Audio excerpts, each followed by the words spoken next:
How you doing? I'm Chris Chapman. I'm Shawnee Dunbar, and you are now rocking with the Underdog. We are in the building, folks.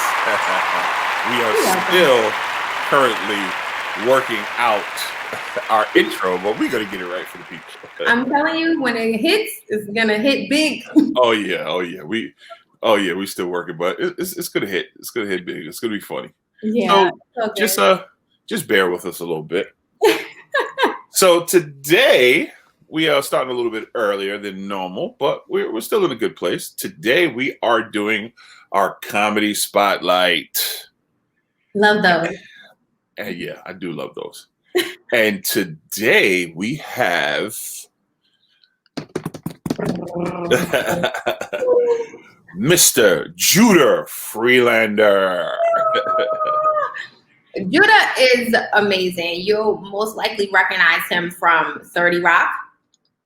He has a Netflix movie called America is the Greatest Country in the United States. It's funny as hell. Make sure you go check that out. Definitely. He is an author with 2 books, if I'm not mistaken, that you are going to find hilarious. I'm going to get it right, how to beat up anybody. The world champ is in the building. The world champion. It's a karate book. And he's super funny. And he's, to me, most infamous for his amazing trucker hats that he wears. Yes, definitely. Always has cool sayings on it. So I can't wait to see what he brings us today. So he's hanging out with us today in the building. So we're going to hang out with him a little bit and chop it up and see what Mr. Judah Friedlander is doing. Yeah. So what were you doing on this early morning day normally than what we'd be normally doing? Because I'm still in the night phase. This is a very special week for me because I have a lot of big things planned. So I have to stay on top of a lot of stuff. So things are being compacted in like 3 days so that I can have more space to work on my bigger project over the weekend. So I don't want to reveal what it is just yet. It's a surprise, obviously. But I'm on the juice, okay? Your girl had coffee. Yeah, nice. You know what? I think that's what I needed. I needed some Colombian bean. That's what I needed. I think that's what I definitely needed. I had a Grande Cafe Americano. Cafe Americano. Oh, here you go with the expensive coffee. Where'd you go? Starbucks. Oh my God. Right down the block. $50 coffee. I would like the $50 coffee, please.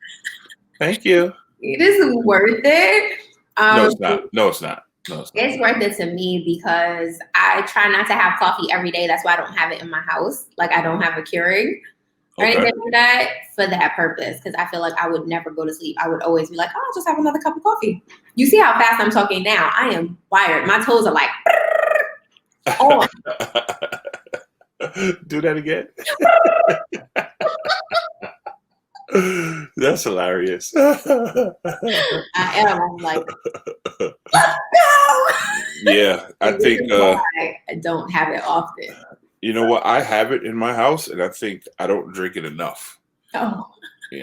I don't think I think I need to like make a cup of coffee and then like throw like 10 vitamins in there and some sea moss and whatever else I can. That's the thing. With sea moss, I did sea moss earlier in the pandemic, and it's fantastic. Like, I was wired like this. Sea moss obviously is a little more expensive, but it's worth it because of all the natural vitamins and minerals and stuff that it has, and it naturally gets your body like hyped up and like, ready to take on anything without any crashing. So I need to just invest in some sea moss and stop being cheap. Well, when you invest in it, I'll go half with you because I need some, and I currently can't venture outside in this dangerous world we live in right now at this point. Yeah. So I'll order from the both of us from a reliable source. Now, do they have it where you could just drink it, or is it like? Because I've seen it like in like like it looks like a seaweed, right? Yeah. That's the most natural state to get it in. Obviously, you have to like soak it, and it's a process. So you can do it that way, which is the most natural way to do it. I'd rather get it after whoever works on it, like let them work on it, and then give me what's left over, whatever I need to drink. You get what you pay for, right? For somebody to do all that work, obviously. Well, right, is it a hard process of me? It's just a long process. Because like you have to soak it for like 24 hours or 48 hours, and then you have to blend it because it turns to like a sea moss gel. And then people usually just throw it in their smoothies, or they blend it enough where they can just drink it, regular. But what is it like? If I am I going to drink it and go, yeah? Yeah. Oh my goodness! It's very bland. It's very bland, and it depends on the texture. So if you're like a texture person, drinking a gel or a thick liquid like that might not be very appeasing to you. You're really successful at turning me off. Anything healthy, you're like, no. we started with the quinoa, and now do they have a sea moss pill? They do. Okay. They do. You can take the sea moss pills. You can do like a gel. Some people make it into like an applesauce. I like applesauce. Yeah, so you can eat it that way. The only thing with those things is like you just don't know. Like the pill, you'll know, but like with the applesauce, it's hard to really tell how much is the sea moss, how much is the applesauce. So they would have to give you like percentages to make you like feel like, okay, I'm being healthy. I got this. So yeah. Just saying.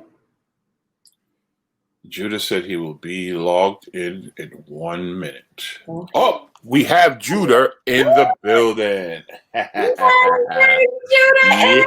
I did it. Through your help, I got on to StreamYard. Look, I'm 75 years old. I don't know all this technology. I'm 85. I don't know.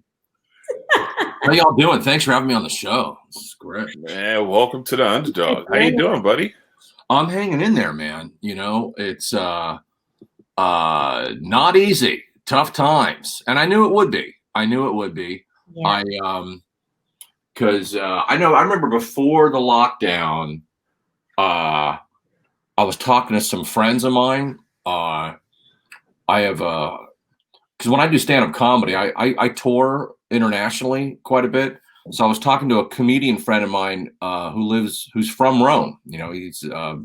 He's Italian from Rome and lives in Rome, and they were on a lockdown, and this was in February, and like all the stuff, because at the time, like here, like people were thinking, that's crazy. What's wrong with Italy? Why, what's going on? Because at the time, no one else in Europe was like locking down. And then I was like, oh, he's just further ahead on the timeline. It's just there before it's here. Mm-hmm. And then I talked to a friend of mine from South Korea, and I was like, and then she said the exact same thing he did. I'm like, uh-oh. So yeah, I was like, this is going to be 2 months to 2 years minimum, So yeah, so it's hard, but it's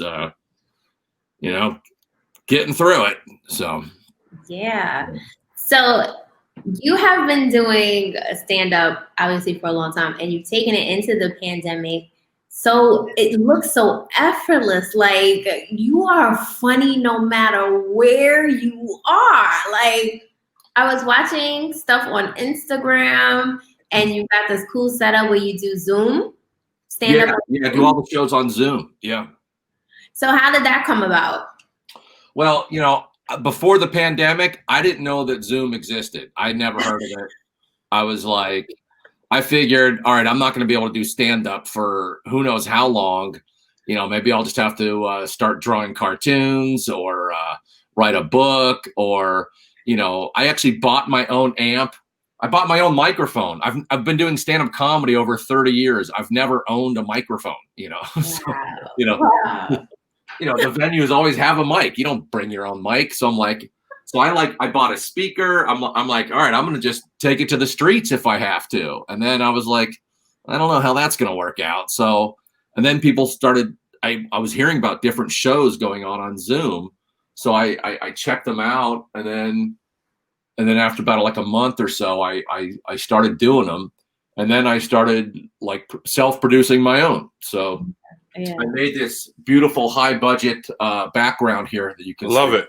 It's lovely.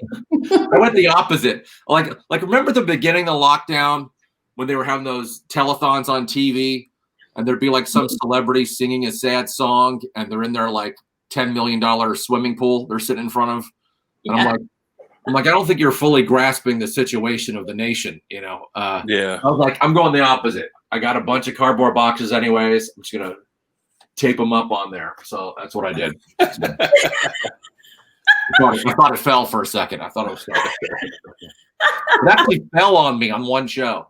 On one show I did, I'm in the middle of doing a joke, and the whole thing just starts slowly like falling on me. And I didn't see it coming. I can watch the audience in like a gallery view, kind of like we're doing now. Right. And I started going, I'm like, what's going on? What is it? And then the whole thing just like fell on me. And nobody warned you. No. Look out. I would say, yo, behind you. Yeah. I'm like, why are they staring at me when I'm saying this joke? And what's going on? And then I knew, I got to post that one. I got to find that clip because I recorded that show. I got to post that clip. So is it mind-boggling to you that something that you did so long ago is still relevant to this time? You did your special, the America is the greatest country in the United States. Yeah, and it's funny how you did it so not that long ago. Yeah, I was like 3-4 years ago I did it, and it still holds up. Yeah, but it still holds up. It still holds weight. It's still relevant to these times, and it's mind-boggling. Oh no, thanks, man.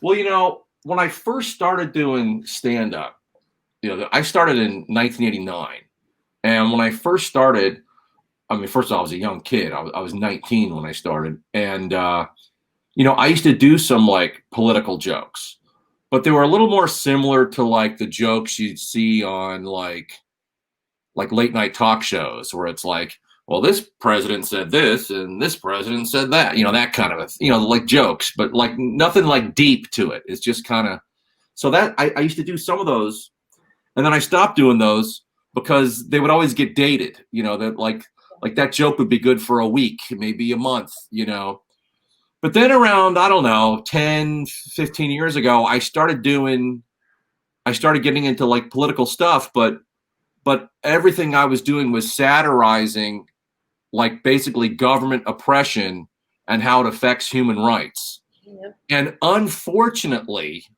there's not a lot of change on that stuff. And so when I'm doing jokes that are satirizing and being critical of the government oppression when it comes to racism, sexism, classism, imperialism, all the wars we got going on, unfortunately there's not a lot of change, and if there is change, it doesn't progress. It progresses very slowly. Mm-hmm. So I can do like satirizing, very heavy issues, but finding humor in criticizing power and authority. But it's so it's weird. Or like, because I was like, oh, I guess talking about human rights, it would be great if the material would get dated quickly. Like if a joke I did about racism in Hollywood 4 years ago would be dated by now, but it's not that dated, or it's not dated at all, So you just gotta, keep fighting whatever way you fight, whether it's through humor, through music, through day-to-day life, anything you do. Yeah. So what made you choose black and white instead of color? Oh yeah, that's a good question. Yeah, because the special's in black and white, and I just wanted, well, a couple reasons, but I wanted to just be. So many stand-up specials out there, I think, are overproduced. It's almost like the difference between like a pop music group, where they got all the producers, they got the choreographers, and it's this big whole production, and then someone who's just like a soul singer or somebody who just does jazz. I always view stand-up comedy kind of like jazz. You don't want to see jazz at a stadium or an arena. You want to see it in a small little dark room. It's like an intimate small venue art form, and I always view stand-up comedy as the same way. So when I would see the specials on TV, I find some of them like they're too overproduced. They got this big sweeping camera shot, wide angle of the audience, and all this razzle dazzle, and I'm like, I want just the comedy. So that's why I'm like, all right, I'm going to make it really simply filmed. I wanted to just feel like you're sitting there in a little room and you're just like a part of the show. So I filmed it a different way, more like there's no interviews, but it's more like a little documentary kind of, low budget on purpose kind of style. Kind of like my background here. So how long was the time period that you did this piece? Yeah, so I made it. First of all, I made it myself. It's on Netflix, but I didn't make it through them. I made it. I had no deal because I'm like, I'm just gonna make this. I've actually, I had an offer for them probably, I don't know, 7-10 years ago to do a special, and I turned it down because I didn't trust the way they would film it and edit it and that stuff. And that was when I was still. That's when 30 Rock was going on. So I decided, all right, I got to make this myself. So I spent like 6 months to a year just bringing little cameras with me to all my shows and just setting them up myself. Sometimes I'd hire somebody to, just stand and hold the camera in different spots, figure out what angles work. And so after like 6 months a year, I figured that out. And then I just taped several months of shows, and I just did them like almost every night in the city.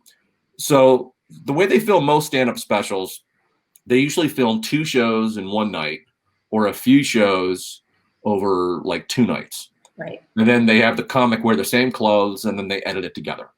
So that's why sometimes, even when you see big specials on Netflix or HBO, when they cut to the crowd, you might see like a different person sitting in the front row than what's there. And you're like, hey, what's going on? And they usually advertise it ahead of time, taping TV special and stuff. And I find that like when you really advertise it, like, hey, we're taping the special, we're taping it, the audience behaves a little differently. Sometimes they're too easy, like they're so eager to applaud and stuff, and it doesn't make for a natural thing. So I decided for this one, I'm just going to film my regular sets that I'm doing in the city, which are usually like 15, 20-minute sets. And I'm just going to film a bunch of those, and then I'm going to cut it together. And because I just wanted it to be natural. I didn't want anything artificial sneaking in. So that's how I did it. So it was probably like 6 months of filming, but I'm so unorganized. I didn't even look at all the sets that I filmed, so it's, but it was definitely, there's probably 10 to 15 different sets in there, I would guess, over several months. Yeah. But I love like the intimacy of the audience. So I wondered, like, did you study improv? Because the questions that you ask the audience and then you just tie it right into your joke, it's like seamless. Oh, thanks so much. Yeah, no, I never studied improv. I never really studied acting. I always just did, a lot of art as a kid. I used to make short movies, like when I was in like junior high and high school. These were on Super 8 movie film. This is like before video. And I used to do animation. So I just, I'm forgetting the question now. I've like, it was great. I'm like, I get lost in my own track. But then, oh yeah, improv. Yeah, so I never studied it. You just go with the flow, you know. But like before I did stand up, I always loved comedians who did like a lot of jokes, you know, like Rodney Dangerfield, and I love comedians that did a lot of crowd work. And my act has always been heavy on jokes and working the crowd. And I like bringing an element of danger, you know. Like that's one thing that I like about stand-up is the unpredictability of it. You know, you're getting a show that's unique to that night, and it like there may be some of the same jokes in another show, but it's still going to be different, you know. So that's amazing. I think like one of the funny things that I always notice about you is the hats that you wear, right? So while I was watching the Netflix special, you had a hat on, and it was sign language on the hat. Yeah. So I have to tell you that I researched to find out what your hat said. Oh yeah. And of course, not to like spoil it, but it said exactly what your shirt said. Yep, world champion. World champion. Yeah, this is in Morse code. It says. I see. Yeah. I can't figure that one out right now. Yeah, it says world champion. It says okay. It's rough times, so I did it. Rough, dangerous times we're in, so I put it in Morse code. What made you even start using hats? You know, I always kind of wore hats. When I was in school as a kid, we weren't allowed to wear hats at school, and so even when I was like a little kid, there's like baby photos of me like wearing different hats. I always wore lots of hats, and keeps my hair out of my eyes. You know, that's part of it. Maybe I've never been big into combing or brushing hair. You just put a hat on and you're good to go. Maybe that's some of it. And then I remember there was a while there where I kept banging my head, and I remember I jumped down some stairs and I hit the top of my head on like jumping down some stairs. You know how like there's that second floor. So when you jump down the stairs, the top of my head hit that, and I had to get some stitches there. So then they had to like shave a circle on the top of my head. And then I definitely started wearing a hat a lot. And then I think I just never stopped. I'm just realizing that now. I think that's how it happened. You just like, it's never stopped. Yeah. I mean, the hair grew back, but I was just like, yeah, I like wearing a hat. So. That is definitely like one of the things I look forward to on 30 Rock every week, to see what you were going to put on that hat. Yeah. So when 30 Rock came about, so I got the audition for the show, and I had just like work took me out to LA. So I was living in LA for like a couple years, never planned on moving out there. Mm-hmm. It's like I got a couple jobs out there. My apartment in New York just got flooded with sewage. And I was like, all right, I'm just going to go out there, you know. so I'm just going to, and then I wound up being there for 2 years, and I was like, what am I doing here? I never even planned on moving here or wanted to move here. So I just moved back. And that 30 Rock audition came up. And now for movies over the years, I haven't done much acting much at all recently, but I used to do a fair amount years ago. And I used to change my look, you know, like I'd cut off all my hair, I'd color it, you know, just do an accent, you know, different stuff. Mm-hmm. And but when the opportunity to do 30 Rock came around, it's like before I filmed one episode, I had to sign a 6-year contract. And I'm like, well, I better look like me on this one, because in the original script, it was like, I think it was no glasses, long, straight hair. And I'm like, all right, if I'm going to work every day, possibly for years, I want to like at least look like me. Because I've done some movies before where I completely changed my appearance. And after a while, without you realizing it, after a month or two, it can stress you out, because you're like, you're not looking like you look in the mirror and you don't even know who you're looking at. And I'm like, all right, if I'm going to do this every day for years, I better look like me. Mm-hmm. So I brought up to her the idea of wearing a hat. And then I was like, well, maybe I can have a different saying that's like a joke or like an in-joke within the show. Or maybe something that the Frank character is trying to do to either, you know, annoy someone, other character on the show or something like that. And so Tina thought that was a good idea. And then she and Tom, who did the costumes, they were like, well, you really should wear a hat for every day that exists within an episode.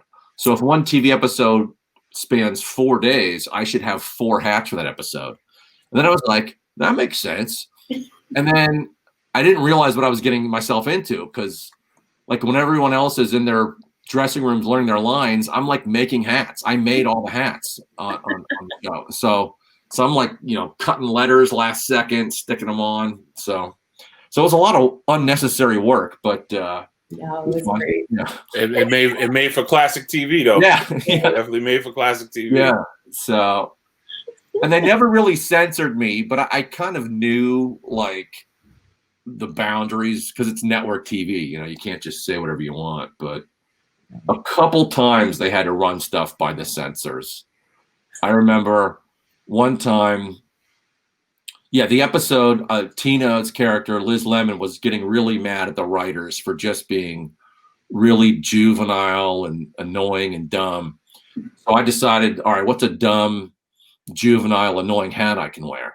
So I wore a hat that just said balls on it. And so I'm like, all right, I could probably get away with that one. And then someone from the show came up to me, they're like, Judah, we have to run this by the censors. And I'm like, what? It's footballs, basketballs. And Carrie Fisher, Princess Leia, was the guest star on that episode. Oh. And she overheard it, and she goes, yeah, I thought you were a distinguished gentleman who just likes to take a fine woman out to a distinguished ball. Yeah. And I'm like, yeah, I'm distinguished. Why are they trying to censor me? Yeah. But that one got through. That one got through. Yeah. So. Best 30 Rock episode or best 30 Rock moment for yourself? Ooh, I don't know. I mean, there were a lot of good ones. For you, you had so many funny lines on that show. For one of my favorites was, there was that crazy party. Was it Ludachristmas, where you and Liz Lemon are making out for a second? Yeah. That was awesome. That was awesome. There's like that one quick shot of you and Tina Fey. That was great. Yo, I'm not gonna lie. When we filmed that, I was so nervous because she had to straddle me in like a certain way. Yeah. And I was just so nervous. I was like, just don't want to touch her the wrong way, or just I didn't want anything to happen. So I was so nervous, man. Oh my God. Yeah, no, it's tough when you're put in a situation like that and they're filming it, everyone's watching it. It stressed me out. And she's your coworker and your boss. And my boss. That was the biggest thing. She's my boss. And I was like, oh my God, man. And Tina was a great boss. She was a great boss, but there's still that dynamic where it's like, okay, you're my coworker, but you're also my boss. I better. But she kind of made it cool. Like she was like, "Come here, Chris. Like, come here." So I was like, okay, but it still made me nervous though. Was that the Ludachristmas episode? I can't remember. No, that was Kenneth's party. Kenneth's party. That's right. Yeah, that was Kenneth's party. I'm thinking Ludachrist because it was one of those episodes like a big party. Yeah. Ludachristmas is when we did the green screen and everybody was on green screen. Remember, we was running back and forth.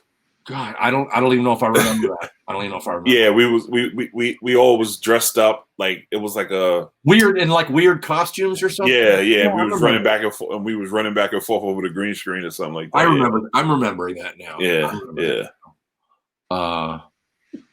Yeah. No, for me, I had one episode.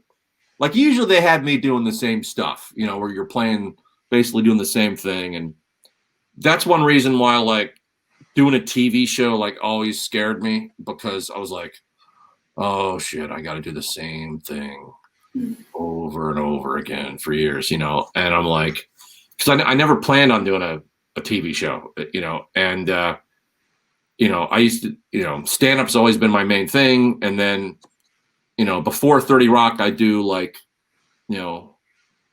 couple movies a year, a couple days here, a couple weeks there, maybe a month, maybe a little bit more than that. But so I'm forgetting the question again. Damn it, I'm forgetting.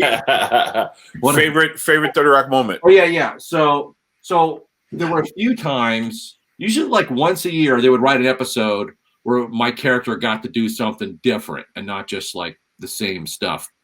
So there was one episode where my character wanted to become a lawyer, like to go corporate.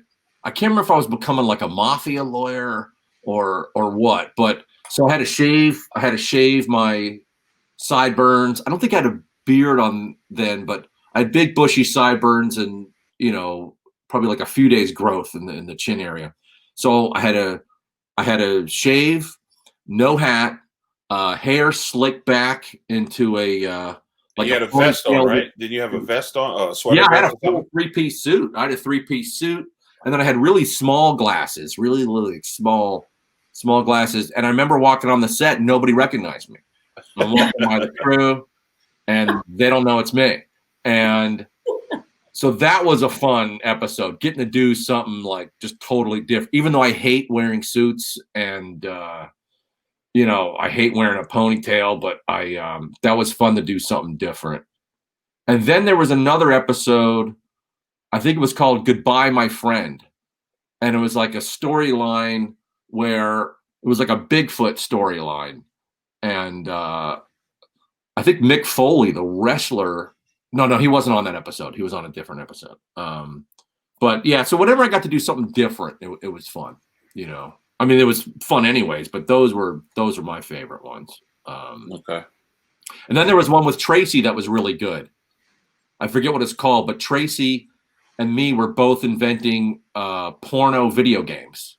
Oh yeah. Oh yeah. I remember this episode was like there's a movie from years ago called Amadeus. I think it won like the Oscar for best movie in the 80s.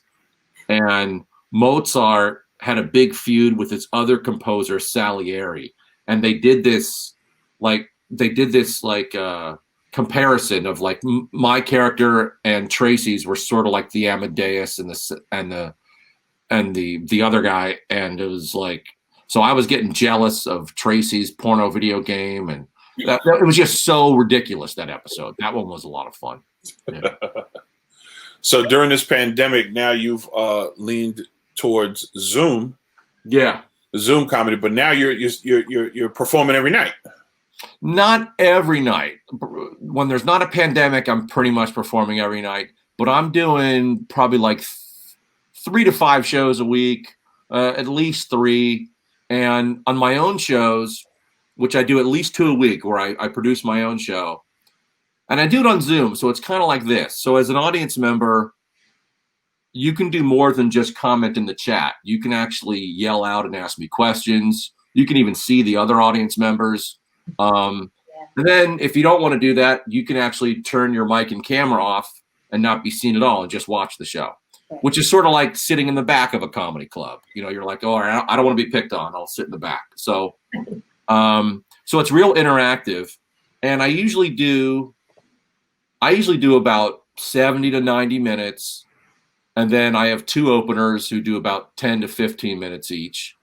And I have it set up in payment, so it's pay what you want, starting at $1. So you can watch a 2-hour show for $1, or you can give more. Because, you know, I mean, a lot of people, you know, they're just, you know, there's no work right now, you know. So it's like it's things are hard, you know, like the hardest it's been in this country, and you know,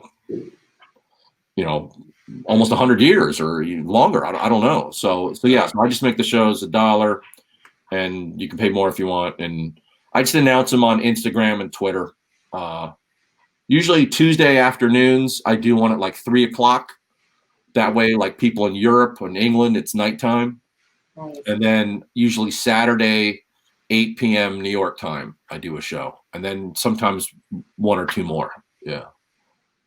So okay, now I have a funnier question. Now I watched the Method Man interview. That was fun, dude. Yeah, we had a great time, man. Yeah. We really had a great time. I got to I don't know if he remembers me. I got to meet him a couple times. I actually did a little small part in How High. Okay.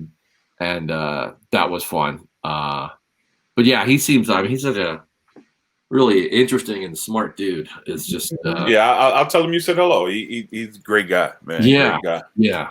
So now this is for all the chips. Okay. Okay. You got the world champ versus Chuck Norris. Okay. Who wins? First of all, I already know the answer to that question because it already happened. One time I beat up Chuck Norris so bad he had to legally change his name to Charles, and he couldn't even like use the name Chuck anymore. And it was sad, dude. It was sad. Sad. Just a sad man. Yeah. That guy is hilarious though. There's that Bruce Lee movie where he takes off his shirt and you're like, I didn't know anyone could have that much chest hair. And I'm just like laughing. It's like, dude, you've got to lose, you know. Just the fact that Bruce Lee could punch through all that chest hair was like, he thought that chest hair was going to protect him. I'm like, no, dude, you're going down, man. You're going down. Good question. Good question. Oh, that's hilarious, man. Like that was Wolverine before Wolverine. You know, like he was the first Wolverine. I beat up Wolverine too. I beat him up so bad he applied for a transfer to DC Comics. He left Marvel. I'm out. Yep, he left Marvel. He's like, I'm out. Can't do it. No, Grizz, was 30 Rock one of your first acting gigs or no? No. I did a bunch of stuff, but it was one of my biggest things that I've done at that time. Yeah. No, because you're hilarious on it. I did a small parts where you blink. If you blink, I'm not there anymore. Yep, I do a lot of that. A bunch of those. Yep. And then the funny thing with 30 Rock was I was bodyguarding Cat Williams at the time. Oh, and wow. I've met Cat a couple times.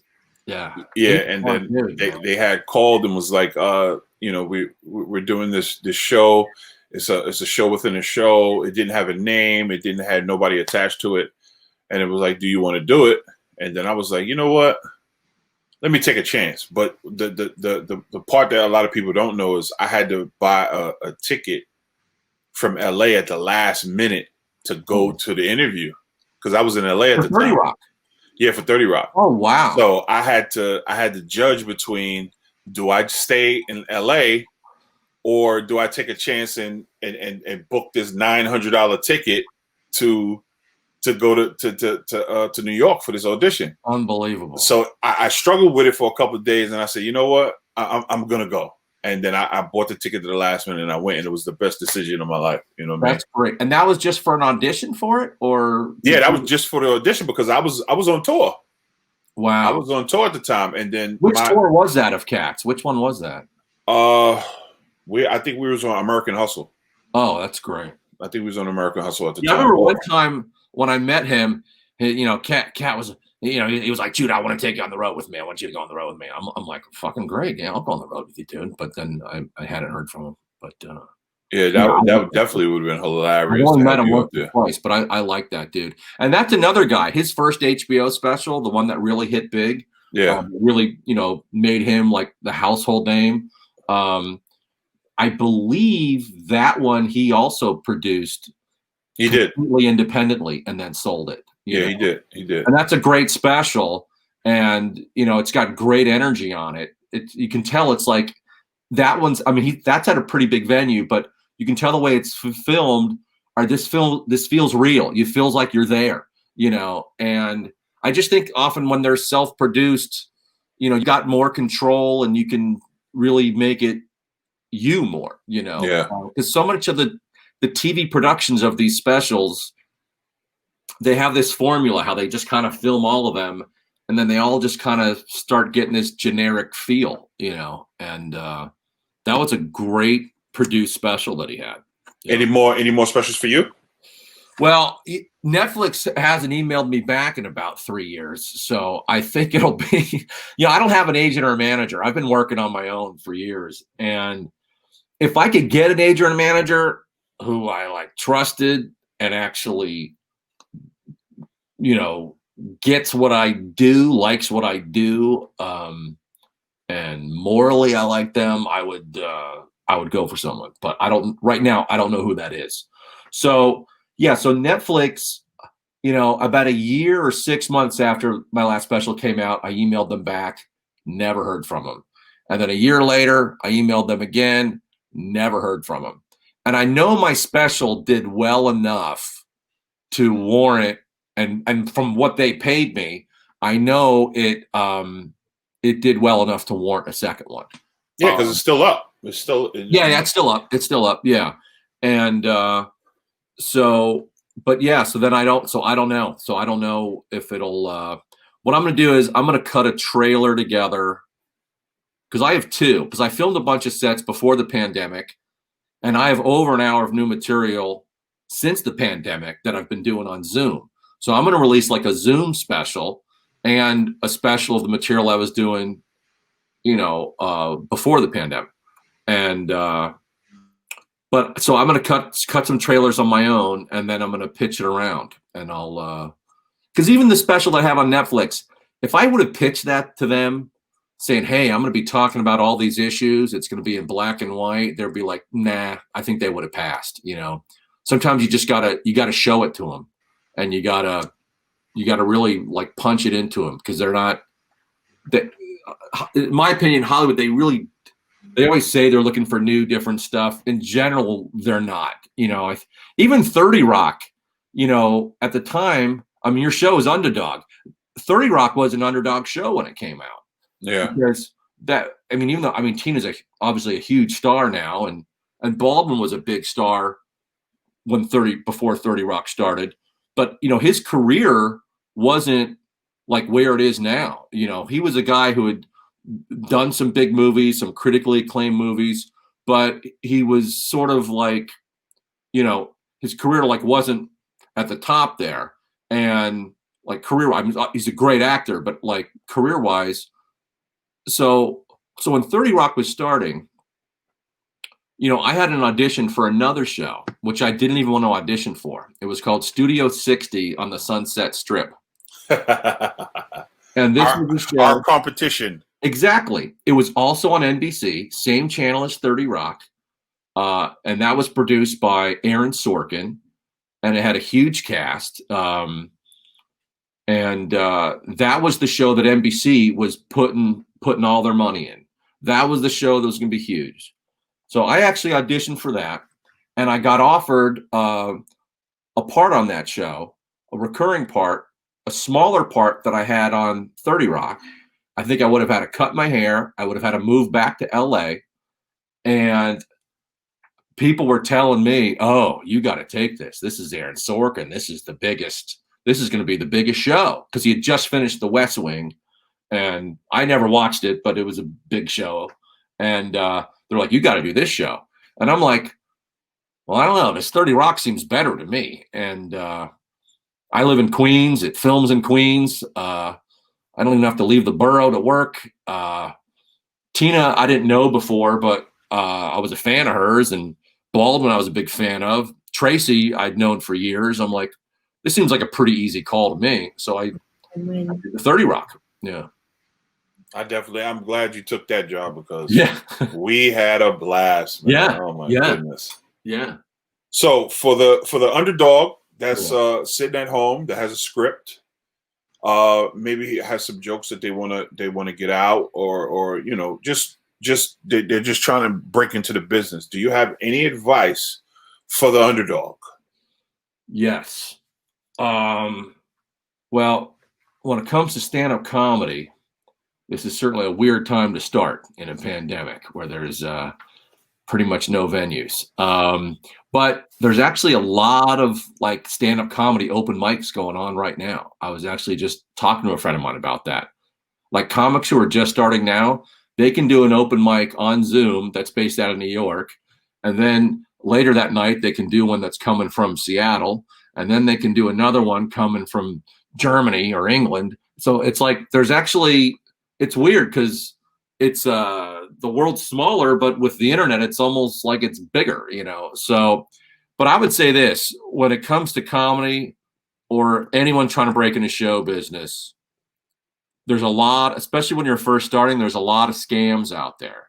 You know, you might see an ad saying, "Hey, pay us $500 and we'll get you a headshot and do a little audition for you, and then you can take our next class." And then you know, it's like, be careful of that. You know, you should never be paying to audition. And then, like, when it comes to comedy, I mean, there's a lot of scumbags in the comedy business.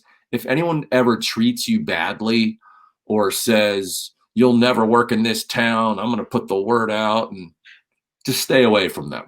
But no one has that power. And fortunately, the comedy world's big enough. No matter what city you're in, let's say you're in one city and the club owner is just terrible to the comics or terrible to you, and just go somewhere else. Because fortunately, even in cities outside New York, LA, there's every city like has pretty much, you know, more than one venue where things are going on. So you can find a place. Just keep getting out there, keep doing your thing, and you'll find a place that will work for you. Okay. And once again, tell the people how can they find your shows and how they can check for your shows. Oh yeah, and all well, I think I got up there on the screen. That's my Judo World Champ. That's JUDAH World Champ. That's my Twitter and Instagram. My website is judafriedlander.com. I'm pretty unorganized. I don't have a mailing list yet. As you can see, I'm not that organized. But yeah, so I just post the shows, the upcoming shows on Twitter and Instagram. I have a couple books out too. What else? Yeah, I'm just doing shows. And the Netflix special is America is the greatest country in the United States. So you can check that out. And on my live streaming stand-up shows, it's all new material. Similar in style to the stuff from the Netflix special, but all different material. Yeah. I Okay. just have one question that you ask your audience, and I want to ask you. Yeah. Who is ruining this country? Oh, who's ruining? Oh, you want me to do that bit? No, that's a bit. I just did that a couple times, like 2-3 weeks ago. I'm like, who's really ruining this country? And usually people yell out the obvious ones, which are true. You know, Trump, you know, Republicans. I mean, the Democrats do bad stuff too. I don't think they're as bad as the Republicans, but you know, they're far from perfect. But they're the best of the mainstream parties. So people are like, you know, I'm like, well, who's really ruining the country? What's really ruining it? And you know, they'll yell that out, and I'm like, no, it's babies. You know, no jobs, lazy, literally just crying for handouts all day, just destroying the country. Yeah, I figured, because it's like whenever like you see these politicians on TV like yelling like, oh, it's these people who are messing things up. Right. I'm like, no, it's you. It's like they're always trying to blame things on the people with the least economic power. It's like no, that's not how shit works. You know, no, not at all. That would be like if the New York Yankees lost a baseball game. The owner of the New York Yankees would blame it on the hot dog guy selling hot dogs in the bleachers. It's like, no, that's not how it works. You know, it's like you are the one. So, but not the guy selling pretzels. You. that guy. But yeah. So yeah, no, I'm just doing shows. So I didn't mean to end things on such a serious note here. Sorry. No. It's all right, man. Maybe. But I want to thank you so much. Oh, thank you for stopping by the Underdog, man. We want to appreciate you. I'm glad you took out the time to hang out with us. And much love, much success to you. Fun. And man, I really do appreciate this, brother. No, you're one of those guys, Grizz, who you have an energy about you, or you just always, whoever's around you just feels better. When they're around you, they feel better. You put a smile on people. So that's, you know, some people have this, just great energy, you know, so it's awesome. I appreciate it, man. Thank you so much. Yeah, much love to you both. Thank you so much. All right, and I'll let you know when this comes out. Yeah, man. Yeah. All right. Bye. Much love. Yeah, be safe. I'll see you soon. All right now. Yep. Well, once again, thank you guys for coming to the Underdog and hanging out with us to the Comedy Spotlight. And that was Judah Friedlander. He's a hell of a guy. Yeah. And make sure you guys pay attention to what's coming up, because we got some good stuff coming up. So pay attention, man. Pay attention. And so you don't miss a thing. Listen, guys, listen. It takes nothing for you to press subscribe, leave a comment, and press the like button. It's just that simple. Shouldn't be that hard, people. All right. Much love to you. Grace Chapman. Johnny Dunbar. We out of here. Bye. Peace.